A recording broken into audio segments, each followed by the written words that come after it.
Oke, kita masuk ke segmen selanjutnya. Kita akan berbicara masih dengan kedua pakar ini adalah bagaimana sih ketika kita bicara energi, ya. Tapi sepertinya istilah energi ini hanya ada di Jakarta atau di kota-kota besar. Perbincangan ini. Ya.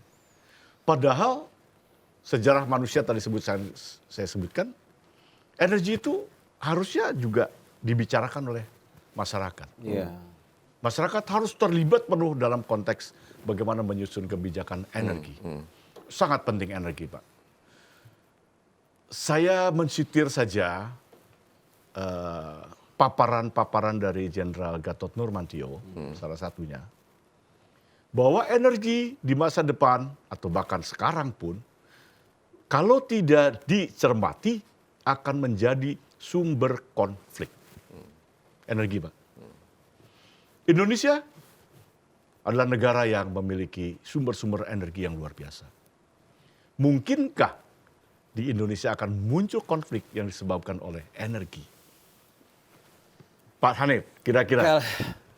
Sebenarnya jika kita bicara energi dan dengan sebaran sumber energi yang ada di Indonesia, konflik itu mungkin di tatanan masyarakat atau rakyat yang pengguna atau UMKM mungkin tidak akan terjadi konflik yang signifikan.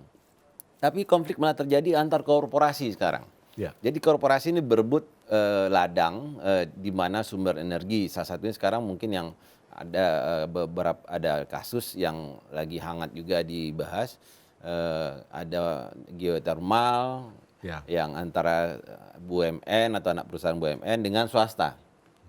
Nah, perikatan-perikatan yang membuat korporasi ini bisa mengambil keuntungan terhadap kontrak yang mungkin diberikan oleh PLN, karena sampai sekarang menurut saya belum ada yang secara nyata swasta itu benar-benar dia melakukan transaksi ekonomi menjual energi.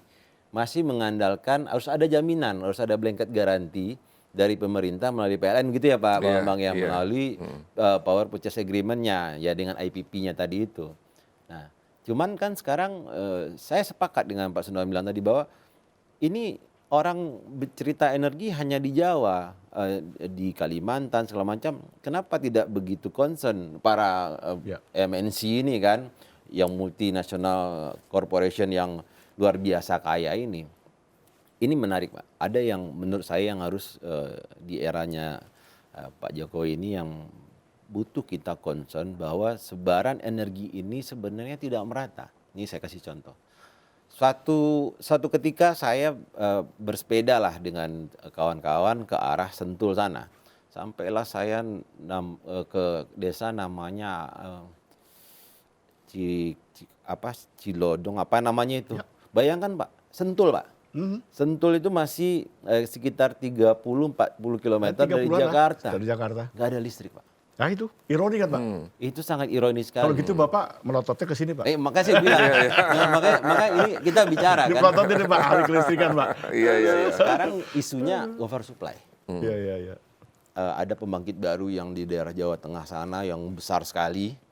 Yang boleh dikatakan 2 kali 1.000 atau 2 kali 2.000 gitu Pak? Yang sekarang 2 kali 1.000 Pak. 2 kali 1.000 Pak. Itu besar sekali Pak. Dan dinyatakan bahwa sudah oversupply sebenarnya. Dan PLN menanggung itu. Nah ini kan miris Pak. Di satu sisi oversupply ya Pak? PLN wajib harus membayar itu. Setiap energi yang dia keluarkan itu. Ya. Tapi masyarakat kita yang dekat dari kota. Nggak ada listrik, Pak. Ini sebuah fakta, Pak. Saya dengan kawan ada yang datang kepada saya.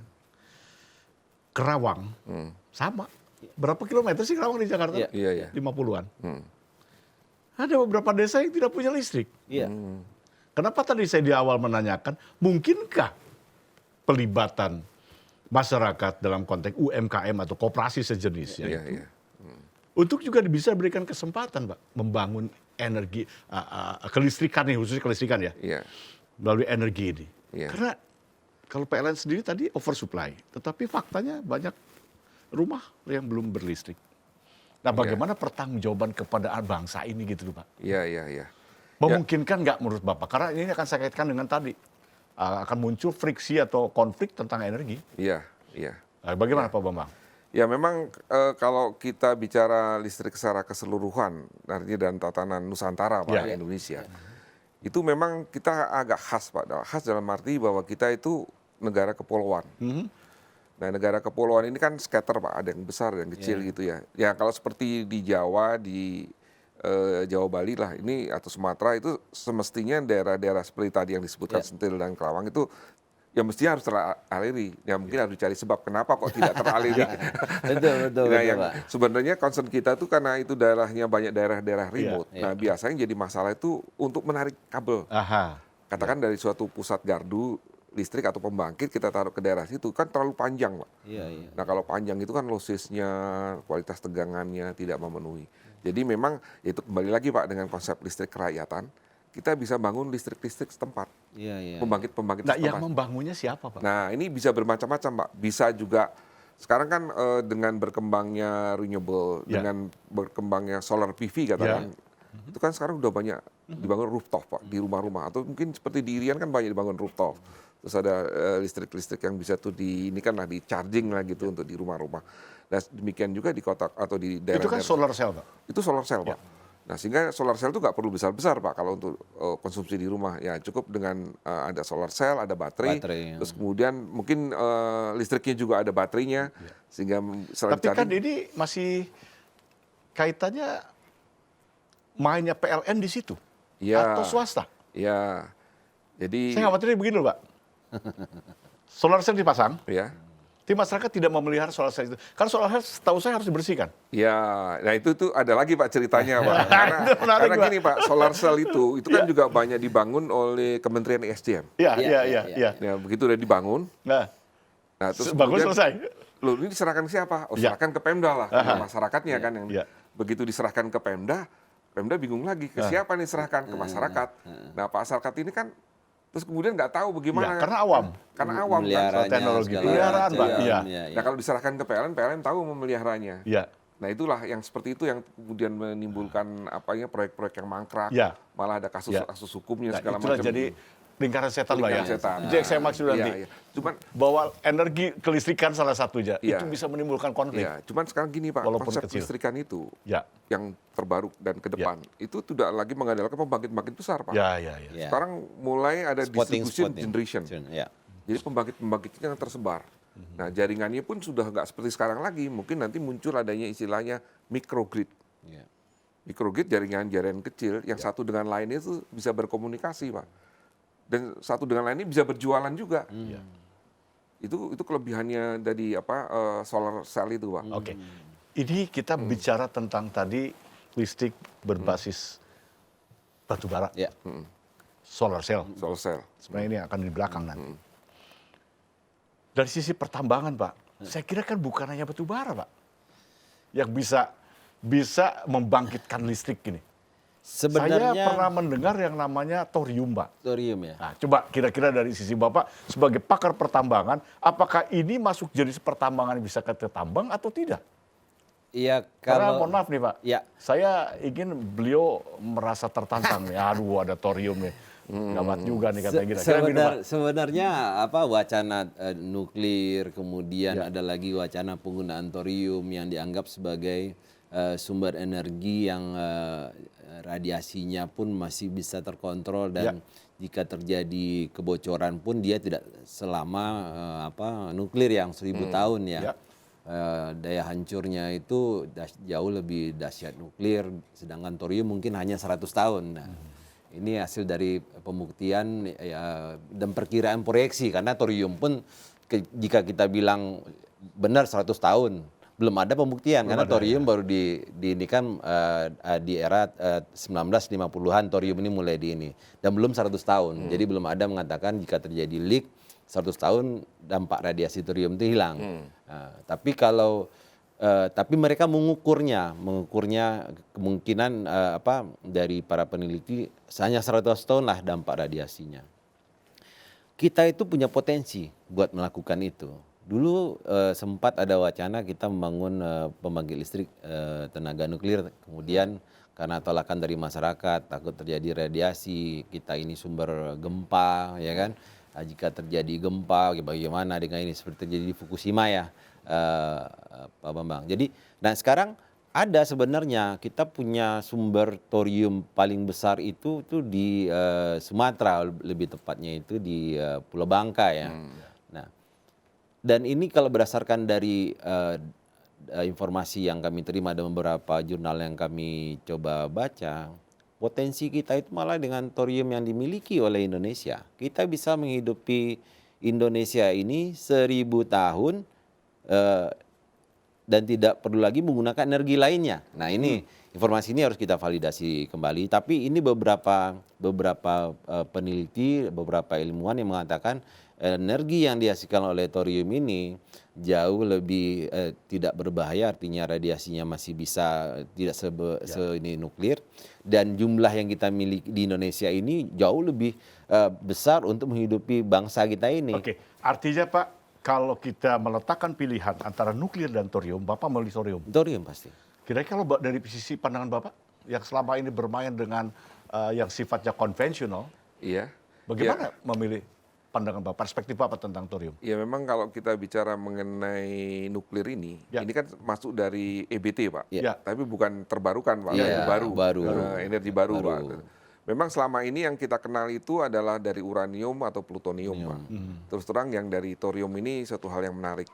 Dan terus terang juga di dalam masyarakat, karena generasi sekarang Indonesia, kita kan di MKI Pak, di masyarakat. Itu belum banyak diperbincangkan. Juga di PLN. Nah ini yang menariknya ini sedang dikaji atau mungkin sedang berjalan gitu Pak ya di ISDM Pak. Oke. Saya dengar, oh ini lagi dikaji nih Iya, dengan Kalbar ya. Ya. Nah dengan Pemda Kalbar yang sangat antusias bangun thorium. Nah, cuman apapun kalau yang udah menyangkut nuklir nih Pak, menyangkut politis Pak. Iya.